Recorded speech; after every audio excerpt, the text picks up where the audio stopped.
Oke, puji nama Tuhan.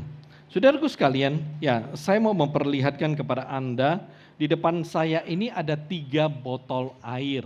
Ya, nah saudaraku sekalian, kalau kita lihat nggak ada bedanya, amin saudaraku. Ya, 3 botol ini tidak ada bedanya. Dan ya semua sama. Tetapi saudaraku sekalian, ya botol ini ya airnya akan berubah ya setelah kita menambahkan sesuatu ke dalam. Saudaraku sekalian, ya.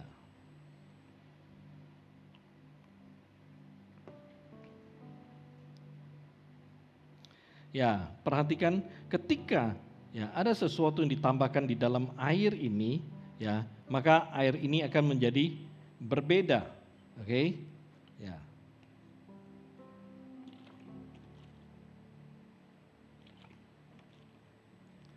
Saudaraku sekalian, dari ketiga botol ini, ya, kira-kira yang paling tidak menarik yang mana? 1, 2, 3. Yang paling tidak menarik, botol yang mana? Putih. Oke? Ya. Putih tidak menarik. Lalu 2 ini menarik. Kenapa menarik? Karena berwarna. Saudaraku sekalian, ya, perhatikan. Di dalam kehidupan kita harus menjadi pewarna ini. Kenapa? Karena pewarna ini akan ya membuat air yang biasa, air yang tidak menarik itu menjadi menarik. Amin saudaraku. Ya, ini hal yang sederhana tetapi hal yang sangat penting untuk kita mengerti. Biarlah ya hidup kita bisa mewarnai hidup orang lain. Amin saudaraku. Ya. Nah, perhatikan, ketika kita berbicara mengenai dampak, maka hidup kita harus bisa mewarnai orang lain, hidup orang lain. Amin saudaraku, ini menjadi satu hal yang sangat luar biasa. Ya, saya akan meneruskan ya khotbah saya ya tentang seri ya hidup berdampak ini. Ya, nah saudaraku sekalian, perhatikan, ketika kita berbicara ya tentang berdampak, ya kita berbicara bagaimana hidup kita itu ya membawa arti, membawa nilai. Hidup kita menghasilkan arti dan nilai. Amin saudaraku. Ya, oke. Kita akan lihat satu bagian firman Tuhan di dalam Filipi pasal yang pertama ayat yang ke-21 sampai 22 bagian A. Ya. Kita Filipi pasal pertama ayat 21 sampai 22a, Anda boleh catat ya atau Anda boleh tetap buka ya firman Tuhan ini walaupun saya tampilkan di screen. Nah, karena bagiku hidup adalah Kristus dan mati adalah keuntungan. Garis bawahi ayat yang ke-22 bagian A, tetapi jika aku harus hidup ya di dunia ini itu berarti bagiku bekerja memberi upah. Saudaraku sekalian, ketika kita berbicara tentang berdampak, kita tahu berdampak itu adalah memperlihatkan kekristenan melalui kehidupan kita yang mencerminkan keberadaan Tuhan Yesus. Jadi, saudaraku sekalian, dengan kata lain, berdampak itu artinya ya kita punya pintu hidup itu terbuka dengan lebar sehingga orang-orang di sekitar kita, orang-orang yang mengenal kita, mereka bisa melihat keberadaan Tuhan Yesus dengan sangat amat jelas. Sangat amat jelas ya di dalam kehidupan kita. Jadi dengan kata lain saudaraku sekalian, hidup kita ini akan menghasilkan pengaruh yang positif ya bagi orang-orang yang melihat dan mengenal kita. Ya, jadi ketika kita berbicara mengenai berdampak, kita berbicara tentang pengaruh positif, bukan negatif. Pengaruh positif ya untuk orang-orang yang ada di dalam kehidupan kita. Nah, saudaraku sekalian, ya minggu ini kita akan berbicara mengenai poin yang kedua. Bagaimana kita bisa berjalan dalam hidup yang berdampak. Poin yang kedua ini adalah harus menjadi teladan di dalam segala hal. harus menjadi teladan di dalam segala hal. Kita lihat di dalam kitab 1 Korintus pasal 4 ayat ke-16. 1 Korintus 4:16 firman Tuhan berkata seperti ini. Sebab itu aku menasehatkan kamu, turutilah teladanku. Kita lihat kembali di dalam kitab Filipi pasal 3:17.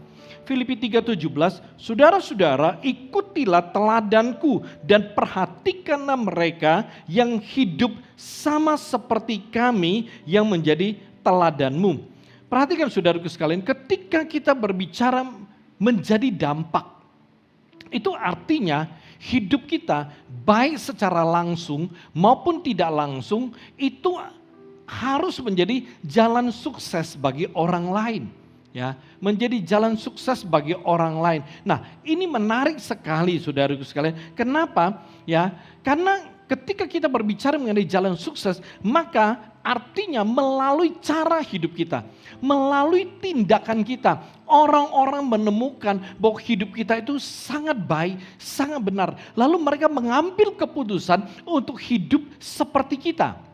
Itu namanya teladan, saudaraku. Ya, itu namanya teladan dan itu namanya dampak. Nah, kita melihat bahwa ketika kita rindu untuk berdampak, maka dari hidup kita harus bisa menghasilkan apa yang disebut dengan teladan.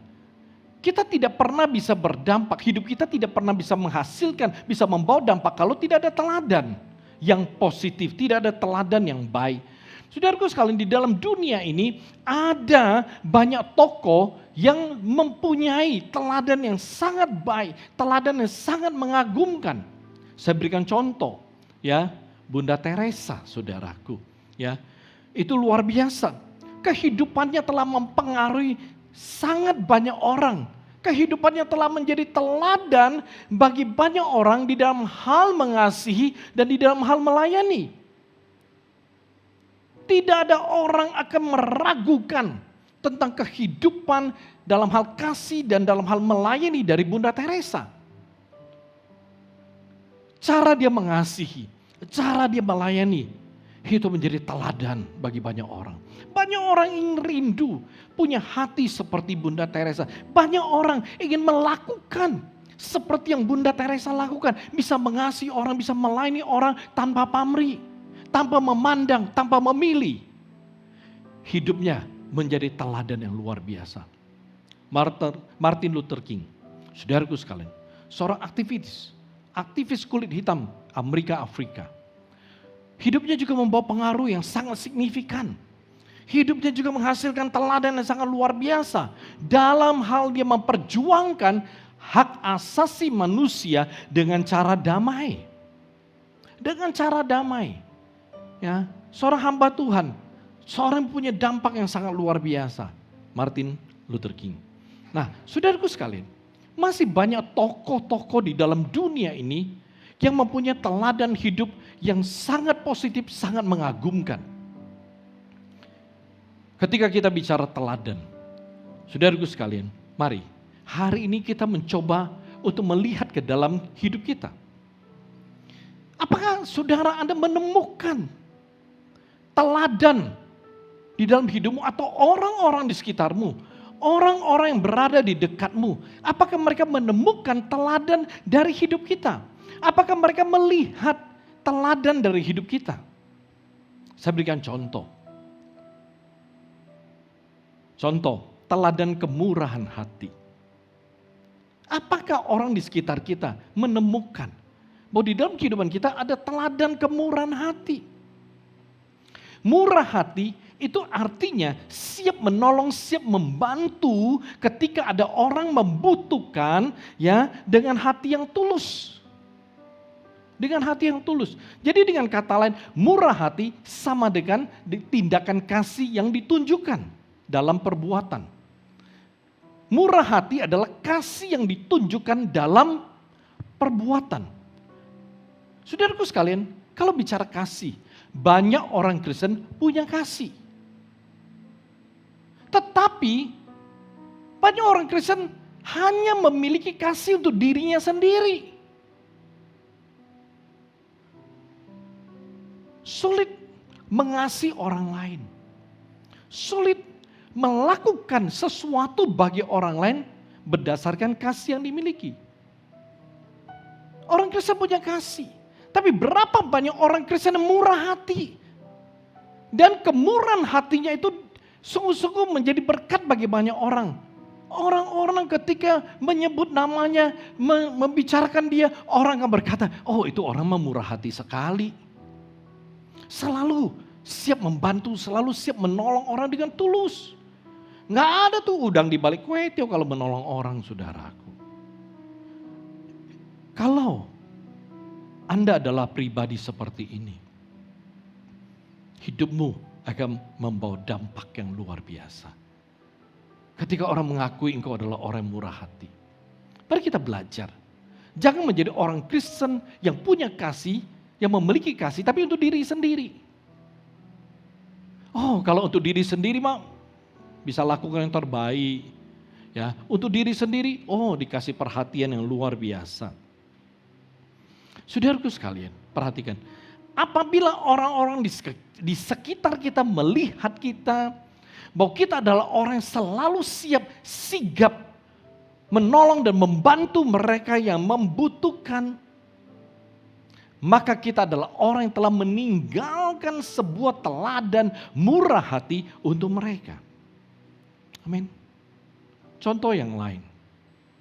Selain teladan murah hati, teladan pengampunan. Kitab Efesus pasal 4 ayat 32, saya bacakan untuk Anda. Tetapi hendaklah kamu ramah seorang terhadap yang lain, penuh kasih mesra dan saling mengampuni, garis bawahi, sebagaimana Kristus telah mengampuni ya kamu. Amin. Nah, saudaraku sekalian, perhatikan. Sebagai orang Kristen, kita harus bisa selalu mengampuni orang yang bersalah kepada kita. Mengampuni orang yang melukai, menyakiti kita, orang yang menipu kita, dan lain sebagainya. Mengampuni tidak mudah, saudaraku. Ya, apalagi kalau kita adalah orang yang pernah dilukai, pernah disakiti. Ya, untuk mengampuni tidak semudah seperti yang kita baca di dalam Alkitab. Tidak mudah seperti yang kita dengar dari khotbah. Karena pernah sakit hati, pernah dilukai. Tetapi saudaraku sekalian, firman Tuhan mengajarkan kepada kita bahwa kita harus mengampuni. Oleh sebab itu saudaraku sekalian, ketika kita berhadapan ketemu sama orang yang pernah menyakiti, melukai kita, ya, pernah membuat hidup kita ya tertekan, pernah membuat hidup kita gagal. Saudaraku sekalian, ketika kita berhadapan dengan orang seperti ini, apa yang terjadi? Ketika melihat dia, mungkin kita akan berkata seperti ini, saya sudah tidak bisa mengampuni dia. Saya sudah mengampuni dia berkali-kali. Kali ini nggak bisa lagi. Nggak bisa lagi, pokoknya nggak bisa. Saya nggak bisa mengampuni. Saudaraku sekalian. Atau ketika kita pernah dilukai sama kita punya suami, sama kita punya istri, sama kita punya mertua, sama kita punya menantu. Udah berkali-kali kita dilukai, kita dibikin kecewa, kita dibikin sakit hati. Lalu kita berkata, oh cukup, enough. Nggak bisa lagi. Gue udah kagak bisa ngampunin dia. Nggak bisa. Terlalu sakit. Perhatikan saudaraku sekalian. Ketika kita berbicara, kalau kita mau menjadi teladan dalam hal pengampunan, kita tidak pernah boleh berkata bahwa kita telah mengampuni seseorang itu berapa kali. Kita tidak boleh berkata, kita tidak boleh menghitung sudah berapa kali kita mengampuni seseorang. Karena pengampunan itu tidak ada batasnya. Amin saudaraku. Kita tidak bisa berkata, saya telah mengampuni dia 5 kali. Oh saya telah mengampuni suami saya 15 kali. Oh saya telah mengampuni saya punya mertua. Aduh, saudaraku sekalian, ingat. Kita tidak pernah boleh menghitung berapa kali kita telah melepaskan pengampunan. Suatu hari Tuhan Yesus bersama dengan murid-muridnya, Petrus datang bertanya kepada dia. Kita lihat Matius 18, kita baca bersama. Injil Matius pasal yang ke-18 ayat 21 sampai 22. Kemudian datanglah Petrus dan berkata kepada Yesus, Tuhan, berapa kali aku harus mengampuni saudaraku yang jika ia berbuat dosa terhadap aku? Sampai 7 kali. Jawab Yesus kepadanya, bukan, aku berkata kepadamu bukan sampai 7 kali, melainkan sampai 70 kali 7 kali. 70 kali 7 kali. Saudaraku sekalian, kenapa Petrus bertanya 7 kali?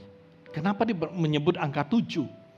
Karena di dalam Alkitab, angka 7 itu adalah angka sempurna bagi orang percaya. Okay. Angka 7 kali, 70 kali sudah ada sejak Kejadian. Kain waktu habis membunuh Habel, dia diusir. Lalu dia berkata, nanti saya dibunuh gimana?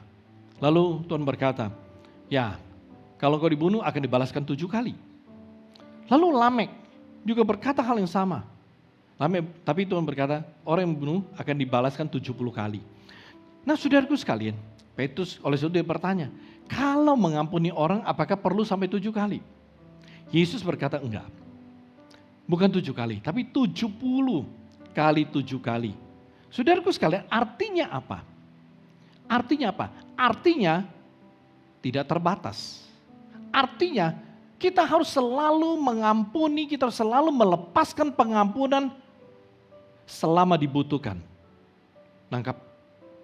Kita harus terus mengampuni selama dibutuhkan. 70 kali 7 kali. Anda boleh coba hitung pakai kalkulator di handphone. Karena dulu saya pernah hitung pakai kalkulator yang lumayan besar. Saya hitung 70 kali 70 kali 70 kali 70 kali 70 kali 70 kali 70. Kalkulator keluar tak terbatas. Nggak cukup digitnya saudaraku. Error. Nah, ya, semalam saya penasaran.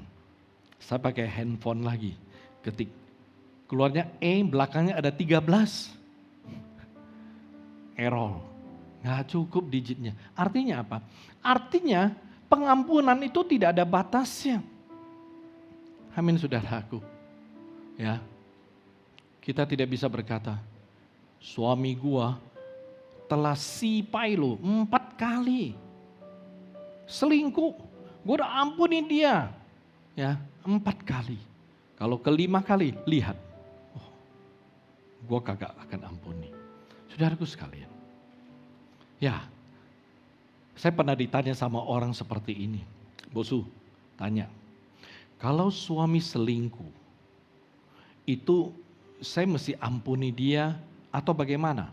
Alkitab bilang saya boleh menceraikan dia kalau dia berselingkuh. Saya berkata, Alkitab juga mengajarkan kita mengampuni. Tapi kan gak bisa bosu, sudah beberapa kali. Tapi saya berkata, Alkitab berkata mengampuni. Lalu dia bilang, aduh susah ya bosu ya. Kita harus mengampuni, tapi kita juga sakit hati. Ada solusi terbaik gak bosu? Ada. Tapi lu siap gak? Apa solusinya? Doakan supaya dia pulang surga. Jadi suami-suami yang kadang-kadang kepikiran mau selingkuh, iseng-iseng berhadiah, hati-hati. Nanti didoakan lu cepat pulang surga baru tahu. Dia mengampuni, tapi dia mendoakan saudaraku. Oke, jadi kita kembali. Saudaraku sekalian, jadi kalau hari ini ada terluka, kita harus mengampuni, selalu mengampuni.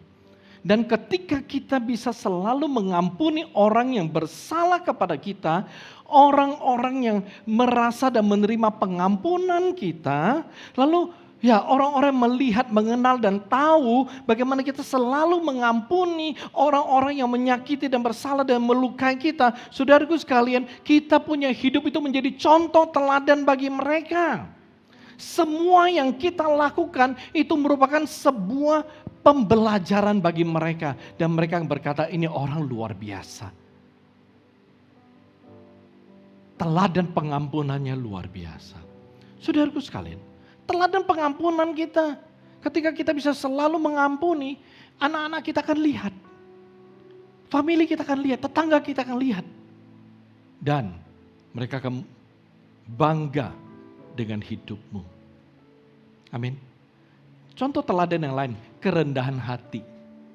Kita lihat Filipi pasal 2 ayat 5 sampai dengan 8. Kita Filipi pasal 2 ayat 5 sampai 8. Hendaklah kamu dalam hidupmu bersama menaruh pikiran dan perasaan yang terdapat juga dalam Kristus Yesus. Yang walaupun dalam rupa Allah tidak menganggap kesetaraan dengan Allah itu sebagai milik yang harus dipertahankan, melainkan telah mengosongkan dirinya sendiri dan mengambil rupa seorang hamba dan menjadi sama dengan manusia. Ayat ke-8, dan dalam keadaan sebagai manusia ia telah merendahkan dirinya dan taat sampai mati, bahkan sampai mati di kayu salib. Saudaraku sekalian, kematian di kayu salib adalah kematian yang paling sulit dan paling menderita. Oke, pada zaman Tuhan Yesus. Saudaraku sekalian, menarik. Kerendahan hati ketika kita berbicara tentang hal ini merupakan salah satu sikap yang sangat berharga dan sangat indah. Tapi saudaraku sekalian, ada banyak orang Kristen yang tidak bisa benar-benar hidup di dalam kerendahan hati. Dengan kata lain, ada banyak orang yang tidak bisa benar-benar hidup di dalam kerendahan hati yang sesungguhnya. Kenapa? Karena salah satu kecenderungan manusia adalah selalu mau menunjukkan kemampuan, selalu mau menunjukkan kehebatan dirinya, serta selalu mau dipuji. Oke, saya berikan contoh. Saudaraku sekalian, kalau Anda sebagai seorang karyawan, Anda sebagai seorang staf, Anda pintar sekali. Anda sangat diandalkan oleh atasanmu. Anda sangat dipercaya ya sama atasanmu. Selama kerja, Anda gak pernah ditegur, gak pernah dimarahin. Tapi tiba-tiba suatu hari, ya, untuk urusan yang sederhana, tapi Anda ditegur oleh pimpinanmu, atasanmu, oleh bosmu dengan sangat keras. Anda ditegur di depan staf yang lain. Saudaraku sekalian, kira-kira bagaimana reaksi Anda? Reaksi Anda langsung heboh, marah, kesal. Wah, langsung diviralkan Instagram dulu. Ya, solusi pertama, banyak orang kalau ada masalah tertekan bukan datang kepada Tuhan, Instagram dulu, story, hebohkan dulu, viral, pelepasan. Ya, orang pelepasan di hadapan Tuhan, dia pelepasan di Instagram. Banyak orang seperti begitu. Saudaraku sekalian, bagaimana reaksi Anda ketika ditegur seperti ini? Atau contoh yang lain, Anda punya teman sejak dari kecil, teman baik. Terus sama-sama sampai besar. Best friend forever. Ya. Saudaraku sekalian, pokoknya seminggu bukan bertemu 3 kali. Atau 4 kali. Tapi seminggu bisa ketemunya 7 hari. Ya. Kadang-kadang ketemu untuk sarapan pagi, kadang-kadang nyambung. Ya. Ketemu makan siang. Ya. Atau ada yang ketemu 1 hari, makan siang lah, minum kopi lah, malam masih teleponan lagi. 7x2. Saking teman baik. Pokoknya selalu ya rindu untuk ngobrol kayak begitu. Saudaraku sekalian, suatu hari teman baikmu yang dari kecil sampai gede, mungkin bakalan sampai tua kalau memang bisa. Saudaraku sekalian, buat acara ulang tahun. Bikin di hotel yang sangat mewah, acara yang mewah, undang penyanyi dari Jakarta, undang artis, pokoknya dibuat mewah, megah. Dan saudaraku sekalian, sebagai teman baik, Anda diundang. Tetapi ketika Anda sampai di tempat ulang tahun temanmu, teman baikmu, ya, udah teman lengket lah istilahnya, Tapi begitu sampai, Anda hanya disapa, thank you ya udah datang, lalu ditinggal. Selama di pesta, Anda tidak diperhatikan, tidak dikasih perlakuan khusus, dan lain sebagainya. Nggak ada. Bagaimana reaksi Anda? Atau saya berikan contoh yang dalam gereja. Anda seorang worship leader yang luar biasa. Atau pemusik, atau penari. Perhatikan, ya. Januari sampai Desember, 1 tahun 52 minggu Anda tidak pernah absen pelayanan. Ya. Setiap kali jemaat datang selalu kelihatan mukamu. Ya. Begitu dia turun mobil mungkin dia udah kebayang muka lu, ini worship leadernya. Asyik kan? Saking impactnya bisa tertanam seperti demikian. Saudaraku sekalian, tadi pagi ada jemaat kita dari Balikpapan, Antioquia Balikpapan, dan anaknya dari Antioquia Kuala Lumpur ibadah kebaktian pertama. Selesai kebaktian pertama nggak pulang karena kita ngobrol di bawah ya di ruang ini Samaria kita ngobrol. Begitu ngobrol dia ngomong seperti ini. Wah, tadi lihat muka-muka yang nari, yang worship leader. Waduh, itu muka tidak asing. Ya, dia bilang mukanya tidak asing. Kenapa? Ya, selama online pandemi 2 tahun ya ibadah mereka lihat. Dia lihat tim musik, lihat pokoknya muka-mukanya dia nggak asing karena udah lihat selama ibadah online live streaming. Ya, karena begitu kita live online, ibadah online dulu, ya seluruh Antioquia, ya mereka akan melihat berbeda-beda. Ya, minggu ini tim Medan yang melayani, ya pemusiknya, kemudian juga ya firmannya nanti minggu 2 siapa-siapa itu dulu waktu pandemi. Oleh sebab itu dia datang dia lihat, mukanya ya nggak asing. Karena udah lihat selama 2 tahun. Bayangkan ya, mereka yang lihat online aja ya selama 2 tahun bisa termemori tuh wajah-wajah ya tim PW-nya. Apalagi jemaat ya. Wah, saya bilang dari jauh, makan mungkin tidur di rumah malam berdoa pun mungkin bisa aja muncul muka ya tim PW-nya. Saudaraku sekalian, Anda melayani 52 minggu setahun. Selalu dapat jadwal, selalu ya Anda berada di hadapan Tuhan membawa jemaat. Tetapi saudaraku sekalian, pada waktu Natal atau contoh HUT gereja, Anda nggak dapat jadwal pelayanan. Setiap minggu dapat, begitu acara besar, acara penting gereja, nggak dapat jadwal. Kira-kira gimana reaksimu sebagai tim praise worship, sebagai penari? Rasanya gimana? Waduh. Kenapa? Enggak, garuk-garuk aja. Saudaraku sekalian, perhatikan. Gimana reaksi Anda? Waduh, ini setiap minggu saya selalu disuruh pelayanan. Begitu acara besar, acara penting, saya dilupakan. Saudaraku sekalian, bagaimana reaksi Anda ketika Anda menghadapi semuanya ini? Apakah marah? Apakah Anda kesel? Atau apa? Yang dimarahin sama pimpinan, aku resign besok. Yang tidak dapat jawab pelayanan, aku mundur deh. Aku cari pelayanan tempat lain. Bagaimana reaksi Anda? Atau ketika Anda tidak diperlakukan dengan baik oleh teman Anda. Padahal setiap hari Anda selalu dihubungin. Begitu acara penting Anda dicuekin. Anda berkata mulai hari ini saya kurangin ya berteman dengan dia. Saudaraku sekalian, saya mau katakan, kalau Anda menghadapi begitu banyak situasi, kondisi, perlakuan yang tidak nyaman, tetapi reaksi Anda biasa aja, Anda nggak heboh, dan Anda tidak merasa bahwa itu ada sesuatu yang merupakan masalah. Dan Anda merasa bahwa diperlakukan seperti itu nggak masalah.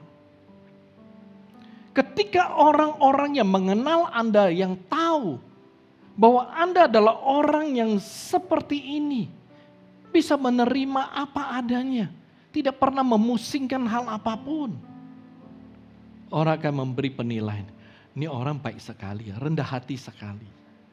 Atau saudaraku sekalian, ketika Anda dicemooh, oleh orang. Anda ya mungkin direndahkan, Anda dihina sama orang. Lalu Anda tidak membalas. Saudaraku sekalian, orang-orang melihat, wah ini orang rendah hati sekali.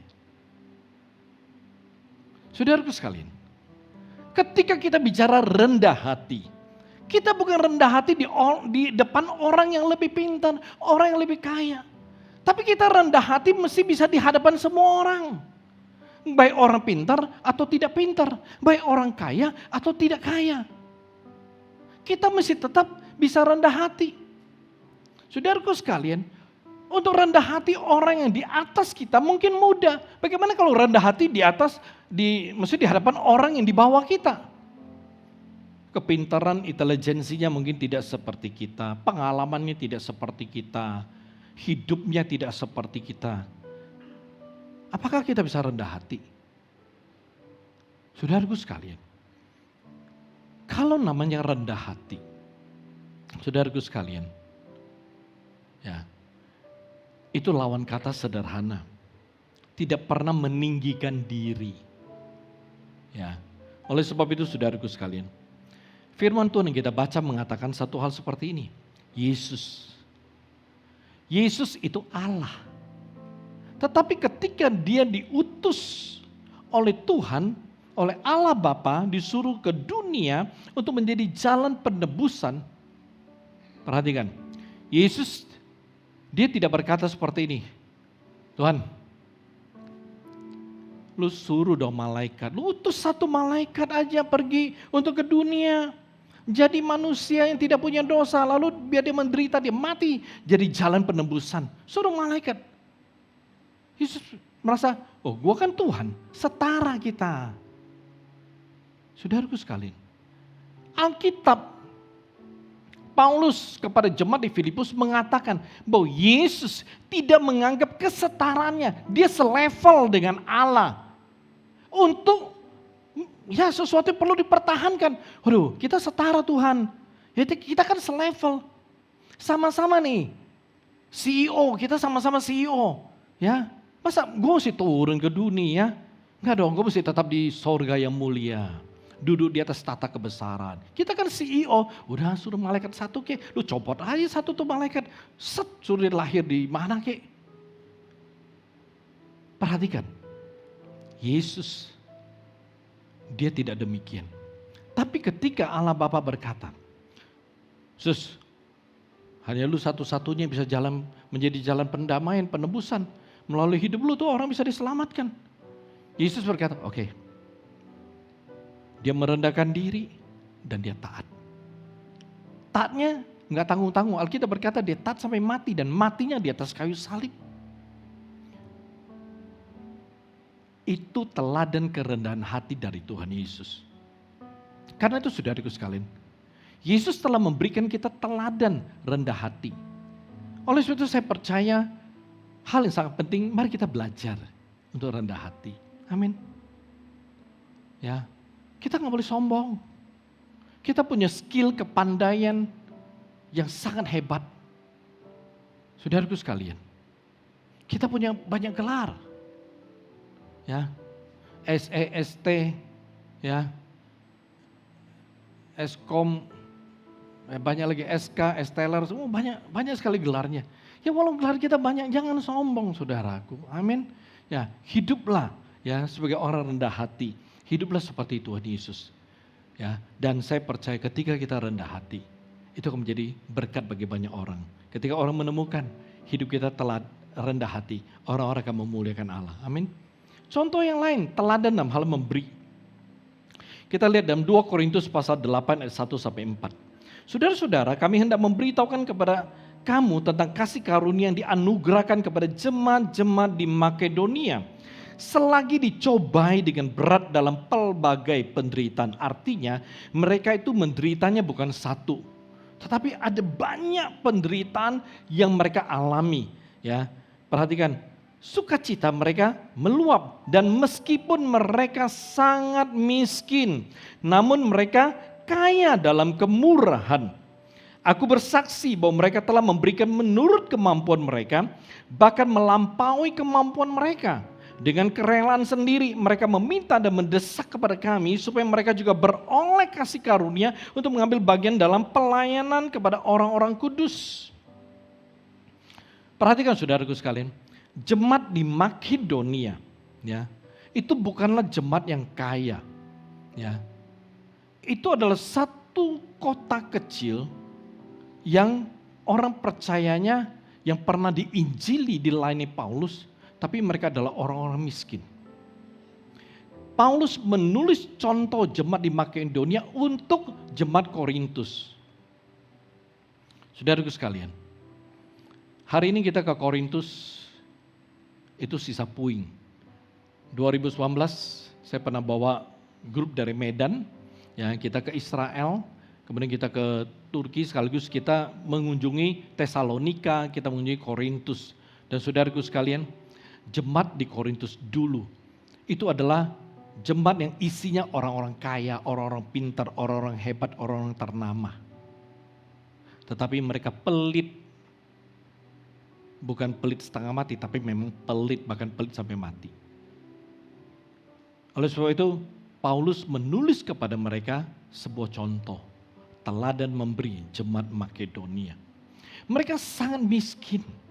Tapi saudaraku sekalian, perhatikan, mereka mendesak Paulus. Kami banyak kebutuhan, kami kekurangan, tapi dalam hal melayani kami mau ambil bagian. Mereka mendesak Paulus, beri kami kesempatan. Beri kami kesempatan untuk apa? Mendukung pekerjaan pelayanan melalui persembahan kami. Saudaraku sekalian, mereka tidak memberi banyak, tetapi Paulus berkata demikian. Mereka memberi melampaui kemampuan mereka. Oleh sebab itu, pemberian mereka itu memberikan kesan yang sangat mendalam. Menghasilkan sebuah impresi yang sangat dalam bagi Paulus. Oleh sebab itu Paulus menuliskan mereka sebagai contoh teladan untuk jemaat di Korintus dan jemaat lain. Saudaraku sekalian, memberi yang sesungguhnya itu memberi dari kelebihan. Saya ambil contoh. Saudaraku sekalian, suatu hari Yesus sama murid-muridnya, mereka berada di sinagog dan menghadap ke kotak persembahan. Tidak begitu lama masuk satu nenek tua, ibu-ibu tua. Dia mendekati kotak persembahan. Lalu dia memberikan persembahan dengan pelan-pelan, dengan hati-hati. Dan dia masukkan satu keping. Bunyinya tring masuk. Tidak begitu lama datang satu orang berpakaian bagus, bersih. Lalu dia sampai ke kotak persembahan, dia masukin satu kantong duit. Pum. Lalu Yesus memanggil muridnya. Menurut kalian, siapa yang memberi persembahan yang terbaik?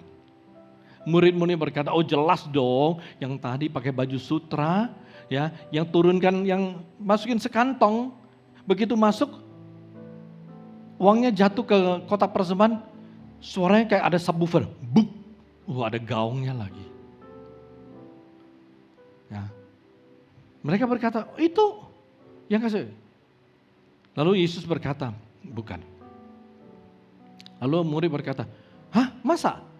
Berarti kalau bukan yang orang kaya, berarti yang ibu-ibu tua dong. Yang begitu dimasukkan persembahannya, bunyinya cempreng kayak simbal, tring gitu loh. Satu mau kayak subwoofer, satu kedengaran ya beratnya, satu kedengaran ringannya. Yesus berkata, ya. Yang memberikan persembahan yang terbaik adalah si ibu tua.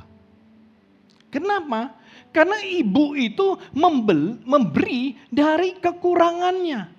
Memberi dari apa yang dia ada. Sedangkan orang yang satu lagi yang memberi sekantong itu memberi dari apa yang lebih dari dia. Saudaraku sekalian, perhatikan. Bagaimana sikap kita terhadap memberi pada hari ini? Apakah ketika kita mendengar tentang memberi, kita berkata seperti ini, saya kan bukan orang kaya, biarkan yang lain memberi. Atau mungkin kita berkata, saya tidak punya banyak uang, pendapatan saya setiap bulan mah pas-pasan. Atau kita berkata, biarkan mereka yang kaya dan punya uang saja yang memberi. Saudaraku sekalian, kita belajar. Atau ketika Anda memberi, sikap memberinya Anda seperti ini. Udah kita beri aja sekedarnya daripada gak enak hati. Ada orang memberi sekedarnya biar gak enak hati. Ada orang ya memberi, oke, ikut-ikutan memberi. Bukan Tuhan gerakin atau dia tidak berdoa, dia memberi bukan berdasarkan jumlah yang Tuhan taruh di hati. Atau ada orang sikap memberi yang lain. Yaitu ketika memberi, tidak memberi dengan hati yang bersyukur. Tidak memberi dengan sukacita. Tidak memberi dengan bangga. Saudaraku sekalian, bukan masalah jumlah. Tapi hari ini kalau kita bisa memberi kepada Tuhan, atau kita bisa memberi, kita mesti memberi dengan hati yang bangga. Bisa membawa korban persembahan kepada Tuhan, kita mesti bangga. Saudaraku sekalian, kita perlu mengerti. Sebenarnya ketika kita berbicara memberi secara umum, memberi itu mendatangkan kebahagiaan loh. Coba, ketika Anda memberi sesuatu kepada orang, bagaimana perasaanmu? Saya tidak tahu bagaimana perasaan Anda, tapi ketika saya bisa memberi, saya merasa bahagia loh. Mungkin barangnya bukan barang mahal atau sesuatu yang bagaimana, tapi saya selalu merasa bahagia ketika bisa memberi. Amin. Mari kita belajar. Hari ini saudaraku, apakah kita telah menjadi teladan dalam hal memberi kepada anak-anak kita? Ketika anak kita minta uang persembahan, saudaraku sekalian, bagaimana Anda memberi uang persembahan kepada anakmu? Anak kecil gak tahu apa-apa, cari yang paling kecil. Toh ini sekolah minggu, saya kasih biasa aja. Saudaraku sekalian, saya belajar sesuatu.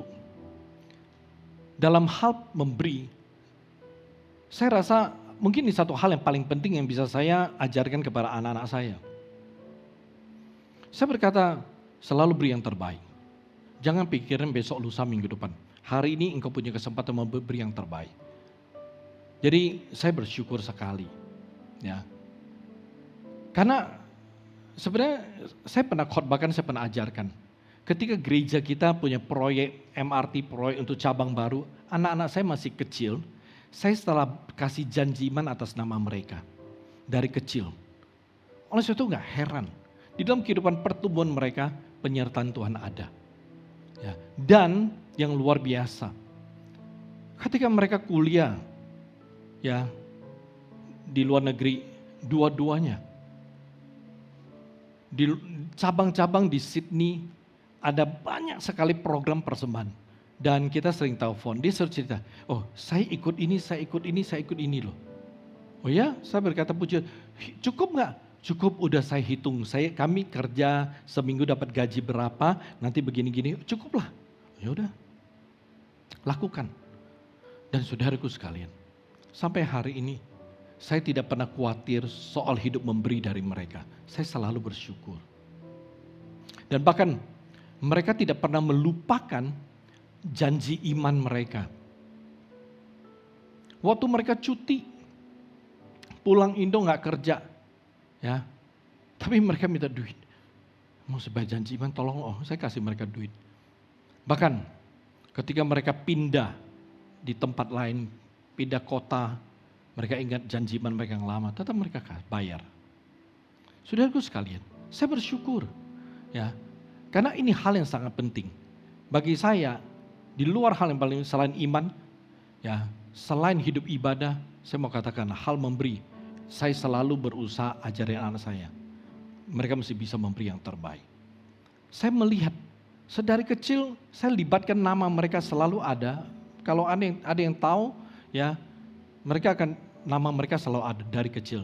Tapi besarnya saya bersyukur. banyak mujizat terjadi dalam hal kehidupan dalam hidup mereka. Mari kita belajar dalam hal memberi. Kita bisa menjadi teladan ya bagi keluarga kita, bagi orang-orang. Amin. Oke, kita lihat yang lain saudaraku ya. Mungkin ini satu teladan yang terakhir yang saya mau ajak Anda lihat. Teladan pelayanan. 2 Korintus 6 ayat 3. Dalam hal apapun kami tidak memberi sebab orang tersandung. Supaya pelayanan kami jangan sampai dicelah. Oke, kita lanjut ke Kisah Rasul pasal 20 ayat 19. Dengan segala rendah hati aku melayani Tuhan. Dalam pelayanan itu aku banyak mencucurkan air mata dan banyak mengalami pencobaan dari pihak orang Yahudi yang mau membunuh aku. Tetapi ayat 24 kita lompat. Tetapi aku tidak menghiraukan nyawaku sedikit pun. Asal saja aku dapat mencapai garis akhir dan menyelesaikan pelayanan yang ditugaskan oleh Tuhan Yesus kepadaku untuk memberi kesaksian tentang Injil kasih karunia Allah. Saudaraku sekalian, ketika kita berbicara mengenai pelayanan, pelayanan itu adalah sebuah tindakan membantu, mengurus, menyiapkan, melakukan sesuatu bagi orang lain dengan sikap hati berkorban atau bayar harga. Ya, jadi kalau hari ini kita membantu orang, ya, tetapi bukan dengan sikap hati berkorban atau, aduh kalau mau butuh harga, bayar harga, aduh sorry ya gue gak sempet. Kalau bantu, temenin makan, oke, selalu punya waktu. Temenin jalan-jalan mah selalu ada waktu. Tapi kalau namanya perlu pengorbanan, perlu bayar harga, aduh sorry deh. Gue mesti bawa orang tua saya. Ada aja 1007 bukan 01 lagi. 1007 alasannya saudaraku. Ya. Nah, tapi kalau kita bicara pelayanan, melayani. Kita selalu membantu orang walau ada harga yang harus kita bayar. Saudaraku sekalian, ketika kita bicara pelayanan, saya tidak mau konotasi Anda, oh itu selalu hubungan sama gereja. Enggak. Pelayanan bukan hal yang hanya berhubungan dengan gereja, tetapi pelayanan juga berbicara tentang kehidupan kita sehari-hari. Hari ini saya beri contoh, Anda karyawan. Ya, Anda karyawan, ya, Anda bekerja itu pelayanan. Itu pelayanan. Oleh sebab itu kalau Anda hari ini seorang karyawan, mari bekerjalah dengan semaksimal mungkin. Bekerjalah dengan sebaik mungkin. Kenapa? Karena itu adalah pelayananmu. Anda seorang atasan, seorang bos, seorang pemimpin. Memimpin itu adalah pelayanan. Karena itu Anda harus memimpin dengan baik, memimpin dengan benar. Jangan memimpin semena-mena, jangan memimpin seenaknya. Mesti memimpin dengan baik. Memimpin dengan benar, itu pelayananmu. Atau hari ini, Anda seorang suami. Saudaraku sekalian, sebagai seorang suami, Anda punya tanggung jawab. Nah, tanggung jawab ini adalah pelayananmu. Jadi Anda mesti bisa bertanggung jawab atas keluargamu, atas anakmu, atas istrimu. Itu pelayananmu. Suami kita tidak bisa menelantarkan istri anak begitu aja, nggak boleh. Itu pelayanan. Nah, mesti bertanggung jawab, berusaha untuk bertanggung jawab penuh. Karena itu pelayanan. Atau ada istri, seorang istri. Mengurus rumah tangga, itu pelayananmu. Ya, jadi sebagai seorang istri, mesti urus dong anak-anak kita. Masa anak-anak kita bukan kita urus? Masa anak kita orang lain urus? Suami mesti diurus. Masa sekretaris kita urus? Masa pembantu urus suami? Ya, mengurus suami, mengurus anak, mengurus keluarga, itu tanggung jawab sebagai seorang istri. Itu pelayananmu. Jangan jadi istri, anak di rumah. Gimana ngurus anaknya? CCTV dong, sama telepon. Lalu ngurusnya dari mana? Kafe. Setiap hari nongkrongnya di kafe. Tapi pantau anak, CCTV. Telepon, sus, udah dikasih makan? Udah ganti baju? Udah makan? Udah, oh, masa kita? Jadi anak-anak tumbuh beda. Anaknya, kita sebagai orang tua, kita nggak bisa mengimpartasikan karakter dan banyak hal. Roh nggak bisa kita transfer. Kenapa? Kita nggak urus. Kita urus anak hanya pakai teknologi. Coba. Video call dulu. Suster coba video call dulu. Wah, maknya dari kafe. Anaknya sama suster. Halo deh, gimana kabarnya? Udah makan? Oke, nah habis itu tidur ya. Oke, ngobrol lagi maknya. Habis kafe mana? Shopping. Setiap hari begitu. Perhatikan, istri, urus tuh rumah tangga, urus keluarga, urus anak. Itu pelayananmu. Amin. Banyak saudaraku sekalian dalam kehidupan kita. Ya, nah, semua yang kita lakukan, ya, jujur, itu adalah sebuah bentuk pelayanan bagi kita sebagai orang Kristen. Ya, oleh sebab itu saudaraku sekalian, pelayanan kita bisa menghasilkan dampak atau tidak, ya, bisa menjadi berkat bagi orang atau tidak, itu tergantung apa yang kita lakukan. Amin. Saudaraku sekalian, selain dalam kehidupan sehari-hari, di dalam kehidupan bergereja, ada banyak segi juga yang merupakan pelayanan kita kepada Tuhan hari ini. Contoh, Anda datang beribadah, itu pelayanan Anda kepada Tuhan. Walaupun Anda tidak punya tugas khusus sebagai pelayan, Anda jemaat biasa. Tapi ketika Anda datang beribadah, itu pelayanan. Kenapa? Beribadah kepada Tuhan itu adalah perintah Tuhan. Jadi ketika kita mengikuti perintah Tuhan, kita tuh melayani Tuhan. Atau ketika kita memuji dan menyembah Tuhan, itu pelayanan saudaraku. Kenapa? Karena firman Tuhan berkata Allah bertata di atas pujian umatnya. Jadi ketika kita memuji menyembah Tuhan itu pelayanan. Jangan datang setelah pujian udah mau habis. Nah, kita berkata, segala sesuatu indah pada waktu, tepat pada waktunya. Begitu sampai duduk firman Tuhan. Gak usuyo. Jadi saudaraku sekalian, kita mesti ingat pujian penyembahan itu bukan acara ekstra atau ya ini yang ada. Bukan kayak kita makan mie ada bumbunya, bukan. PW itu bukan bumbu dalam ibadah, tapi itu satu pelayanan kita kepada Tuhan. Dengar firman Tuhan juga sama. Dengar firman Tuhan itu pelayanan saudaraku. Ya, karena Anda menerima sesuatu dari Tuhan. Itu harus kita mengerti. Lalu saudaraku sekalian, memberi persembahan juga pelayanan. Kita bawa korban kita kepada Tuhan, itu pelayanan kita kepada Tuhan. Dan saudaraku sekalian, atau Anda melihat pelayan-pelayan yang memang diberi tugas secara khusus untuk melayani dalam liturgi ibadah. Contoh penyambut, ya, petugas kolektor, tim praise and worship, penari, ya, tim multimedia, sound system, saudaraku sekalian. Mereka adalah pelayan-pelayan khusus melayani dalam liturgi ibadah. Nah, perhatikan. Selain kita mesti punya teladan dalam beribadah, memuji Tuhan, mendengarkan firman Tuhan, kemudian memberi persembahan. Kita khusus pelayan-pelayan yang melayani di dalam liturgi ibadah. Saudaraku sekalian, Anda harus dituntut memiliki teladan yang lebih.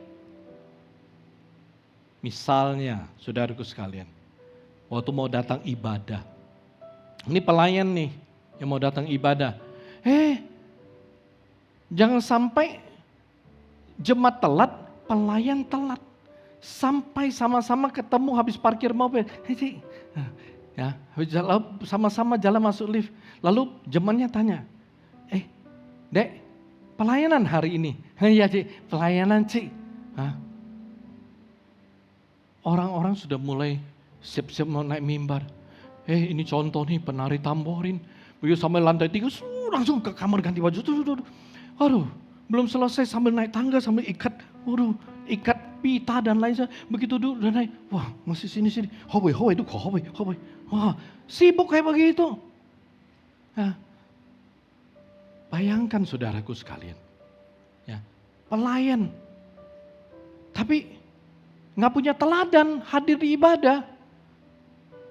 Sehati sekali sama jemaat telat dia juga telat. Nah kalau gitu teladannya dari mana? Nggak ada. Atau saudaraku sekalian, waktu dengar khotbah, dengar khotbah, duduk. Ya, sebelah jemaat dengan khotbah. Begitu khotbah nggak gitu lama. Biasa saudaraku sekalian. Nggak tahu keluarkan handphone. Ya, cek dulu, update dulu, cek Instagram, lihat dulu, ya like dulu, ya ataupun ya yang lain. Ada yang nggak sadar, begitu buka lihat reel, memang di silent reel. Wah seru jalan-jalan, nonton terus. Jemaat yang tadi dengar khotbah, tiba-tiba ngelihat sekali, lihat sebelahnya pelayan, lihat handphone, ya mungkin TikTok, ya mungkin reel. Jemaatnya sampai seru juga ya. Udah. Dua kompak, jemaat ikutan nonton, liatin dia punya handphone. Begitu, wah sampai di mobil, ya mungkin bapaknya atau suaminya bilang gini, oh hari ini luar biasa, ya ibadahnya seru. Wah istri bilang, oh seru kan firman Tuhan yang luar biasa. MC, apanya? Pelayan, kok iya reel, waduh, saya lihat reelnya, TikToknya seru, wah ada lucu-lucu. Saudaraku sekalian, ya harusnya jemaat datang dengar khotbah, tapi bukan khotbah yang dengar. Ya, ketarik sama pelayan punya Instastory, reel dan lain sebagainya.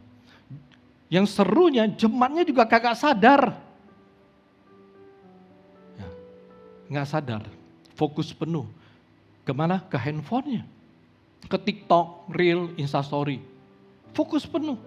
Saya mau katakan, kalau sudah begitu, teladan apa sih yang kita bisa impartasikan kepada jemaat? Jemaat belajar satu, gue belajar nih dari pelayan. Juga ternyata, piato kalau udah bosan kui handphone. Ya, kalau udah bosan dengan khotbah, buka handphone. Saudaraku sekalian, sebenarnya dengar khotbah itu ujian iman loh bagi kita, khususnya zaman sekarang. Kenapa? Ujian iman, nggak sentuh handphone, ya, nggak mikirin, ada balasan apa ya? Tadi saya punya post sebelum ibadah sudah di like atau belum? Udah berapa like-nya? Itu ujian iman saudaraku, ya nggak nyentuh handphone. Mari kita belajar, ya.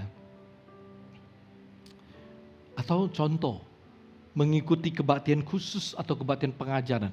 Saudaraku sekalian, bulan ini kita mulai bersyukur ada pengajaran dari teman-teman hamba Tuhan dari luar yang datang.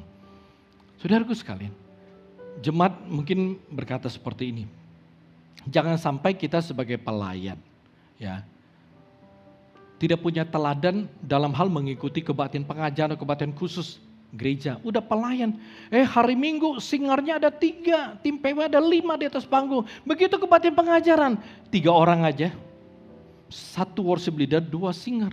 Nah yang lain kemana?